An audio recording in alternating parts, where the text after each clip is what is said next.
So one night a week, Jules and I throw axes in the Backyard Axe Throwing League. So we need something that's easy to cook, delicious, easy to eat, and will give us the fuel we need to win.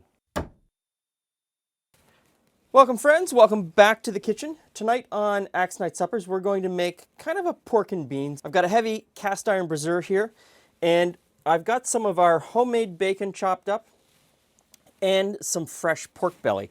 And I'm using a combination of bacon and pork belly because I find that bacon all on its own is too much, and pork belly all on its own isn't enough. So the combination between the two seems to work really nicely. So I've got that in the pan. I'm just going to brown this off and render out some of the fat. Okay, so we've got a little bit of browning on the bottom. I think this is the point where we move on. Next in is some onion chopped up and some chopped up carrot. Okay, so the idea here is just to soften the onion a little bit and get the carrots cooking. This is going to go into the oven for a couple of hours. So you're not really looking to cook it all the way through, just to get it started and mixed together. You could also put celery in here. Celery would be fantastic. Celeriac would be absolutely amazing, so celery root. Next in is some garlic, and I'm only going to put in one clove because these are gigantic cloves that we grew in our garden this summer. So I'm just going to crush that in, just so that it mixes all the way through. Whoa, that's great. Now, some tomato paste, a couple dollops of tomato paste. Somewhere around 2 to 3 tablespoons of tomato paste is what you're shooting for. A little bit of black pepper. I would suggest that you not add any salt. Depending on how salty the bacon is, you may not need to add salt. I've got it out here just in case, but I can adjust that later in the meal. I've also got some red pepper flakes, just to bring a little bit of heat to the whole process. It sort of breaks down some of the sweetness that we're going to add with the molasses. But you need that sweet and heat in order to bring the whole dish together. So let's just stir this together.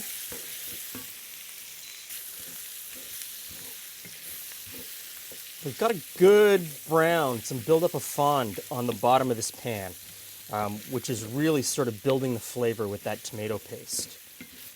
Okay, now, next in is some molasses, and this is fancy molasses. You could use blackstrap if you wanted, and you just need a couple tablespoons. No need to measure. You can just pour it straight in. And this is Dijon mustard.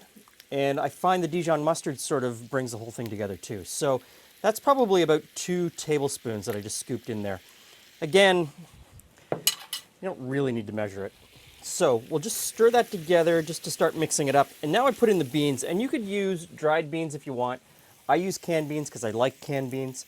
And I'm using a mix of navy beans and cannellini because that's what was in the pantry when I looked this morning.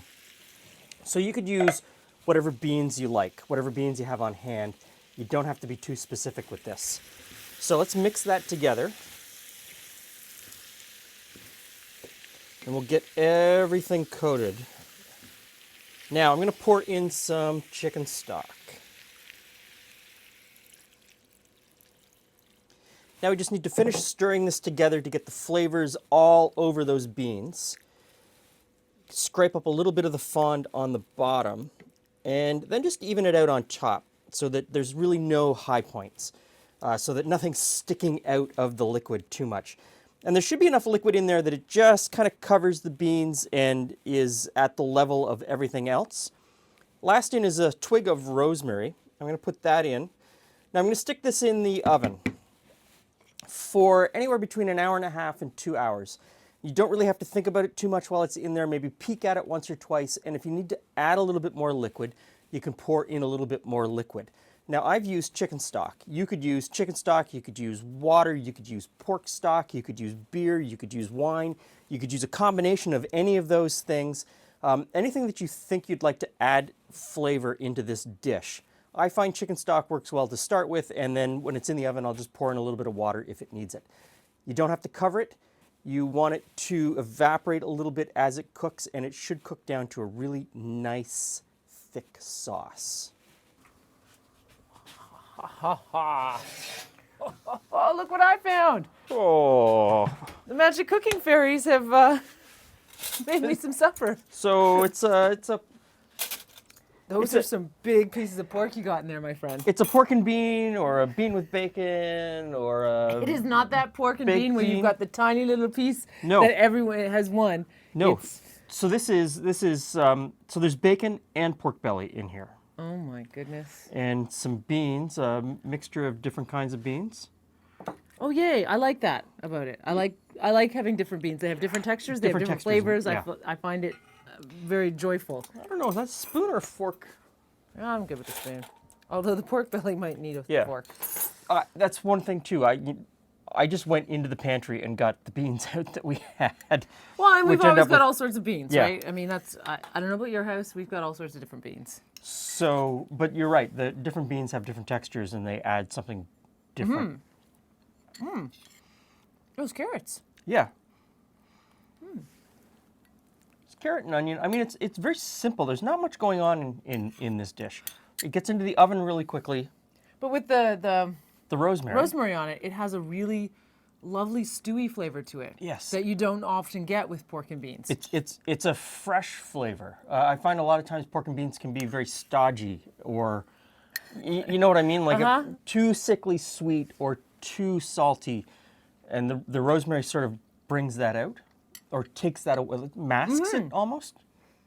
That's really pleasant with the rosemary. I like Yeah. that.